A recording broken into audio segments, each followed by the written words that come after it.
are the key to solving the most fundamental problem of human life, which is allocating scarce resources to unlimited wants. This is usually called the economic problem. As the great economist Gary Becker showed, however, this challenge extends far beyond ordinary economic considerations to infiltrate almost every aspect of life. Applying economic thinking to a wide variety of problems opens the mind to insights that cannot be obtained in any other way. Here are some questions that are amenable to economic thinking, although they do not appear to be at first blush. Why do some animals, say rabbits, have a lot of offspring and devote few resources to each, while others, say whales, do the opposite? Which kind of animal are we? And is that equilibrium changing? What are the unintended consequences of zoning laws, of gas mileage regulations, of government transfer payments to individuals? Were the Germans who invaded Rome in the 5th century climate refugees?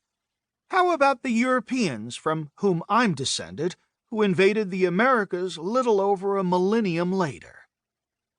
These are the kinds of questions Siegel raises in a book that asks the reader to remove the constraints on his or her reasoning that come from a lifetime of mainstream thinking and uninspired education.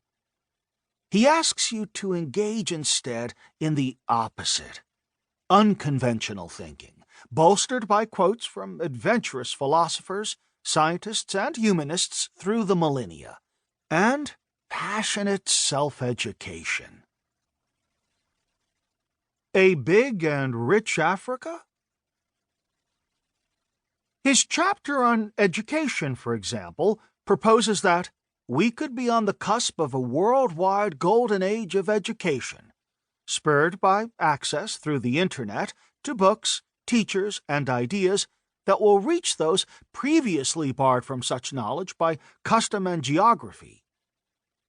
Siegel quotes Deirdre McCluskey as saying that a big and rich Africa will yield a crop of geniuses unprecedented in world history. In a century or so, the leading scientists and artists in the world will be black. Have you thought about that?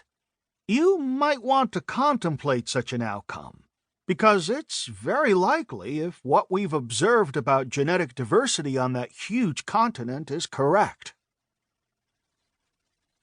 Conscious capitalism.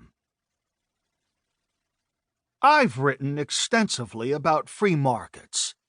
While I believe that the single-minded pursuit of profit by businesses is misguided and should be tempered with, or replaced by, concern for all stakeholders, the first lesson that Rajendra Sisodia and I teach in Conscious Capitalism is that capitalism is marvelous, misunderstood, and maligned. From a starting point 200 years ago of more than 90% of the world living in desperate poverty, how did we get to be as rich as we are? We wrote, in a mere 200 years, business and capitalism have transformed the face of the planet and the complexion of the daily life for the vast majority of people.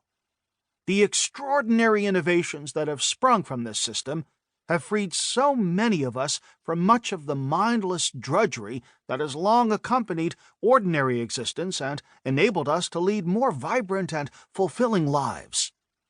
Wondrous technologies have shrunk time and distance, weaving us together in a seamless fabric of humankind extending to the remotest corners of the planet.